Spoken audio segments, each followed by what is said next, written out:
When we were first introduced to Columbina in Winter's Night Lazo, we already heard her singing. And this habit continued well throughout the Notcry Archon quest, where we heard Columbina singing on multiple occasions. Plus, the 3 moon goddesses are all named after music-related terms, and that immediately intrigued me. It made me wonder what Columbina's connection to music is, and that's what I'm going to be exploring in this video. So, I really hope you enjoy. The 3 moon goddesses.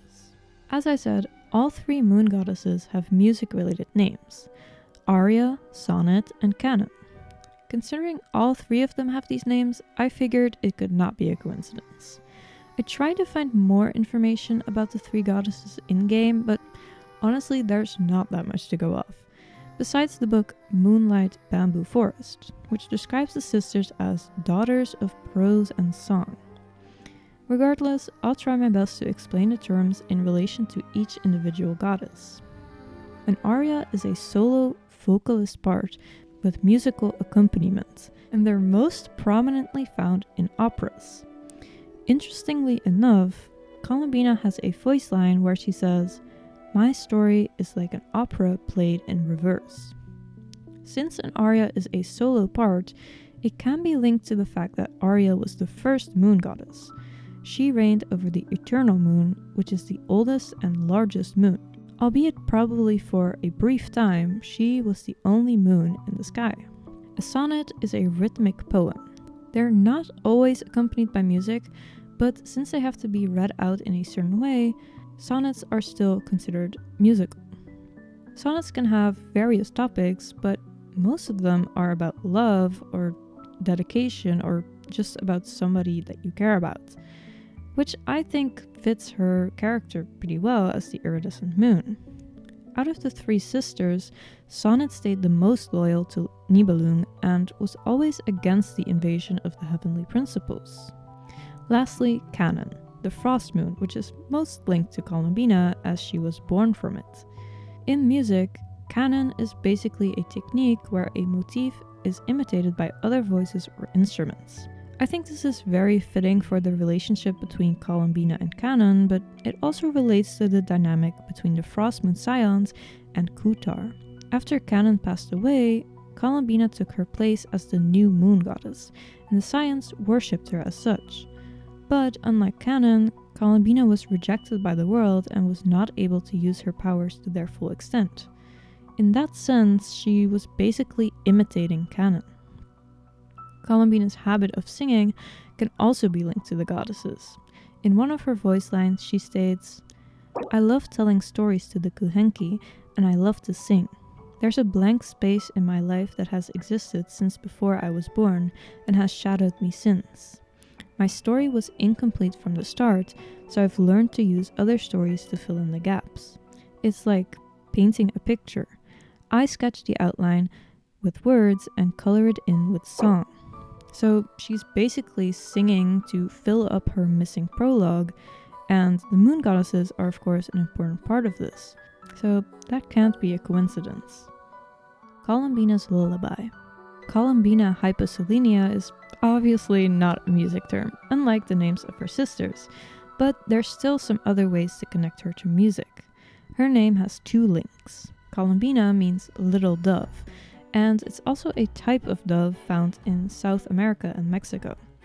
She has also many bird motifs in her design and trailers, so it can be linked to birdsong.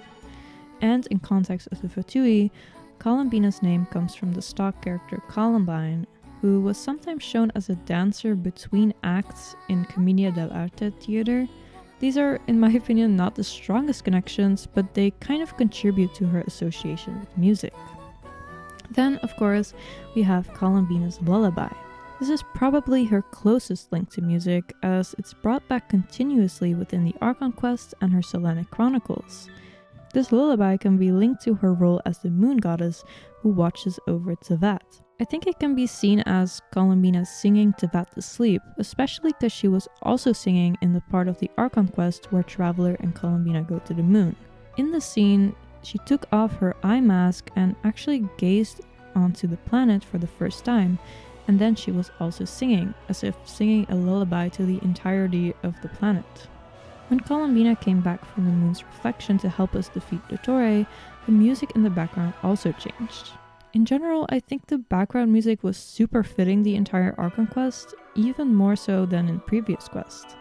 It's pretty easy to hear which music is supposed to be associated with Columbina. Besides the story, she also sings in her basic and charged attacks, yet again emphasizing her habit of singing. Double meanings and other references.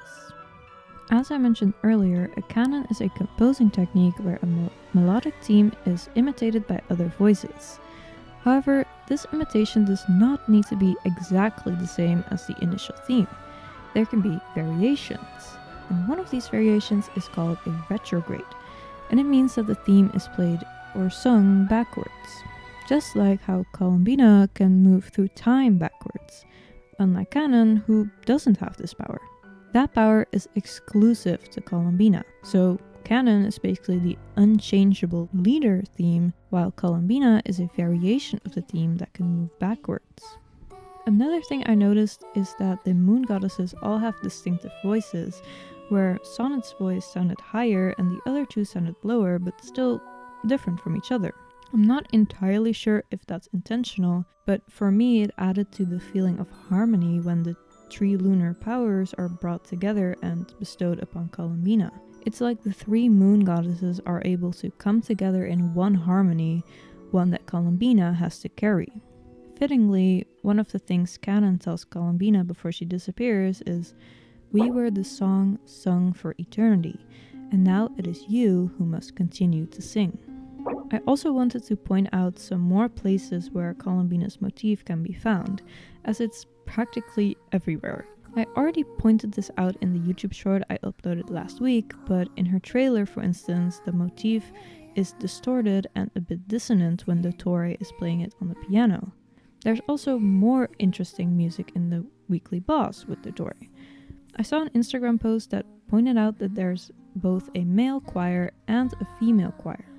The male choir is singing in Sanskrit, which is linked to Sumeru, where Dottore is from, whereas the female choir is in Latin, which can be seen as the moon goddesses singing.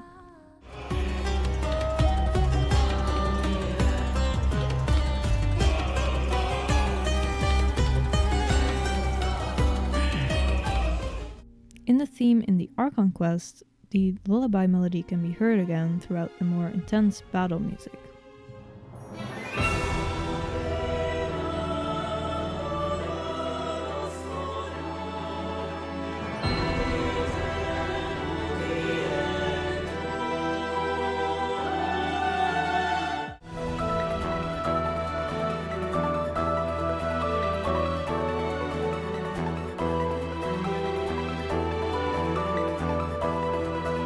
I think it's really interesting how they're able to implement this theme over and over again.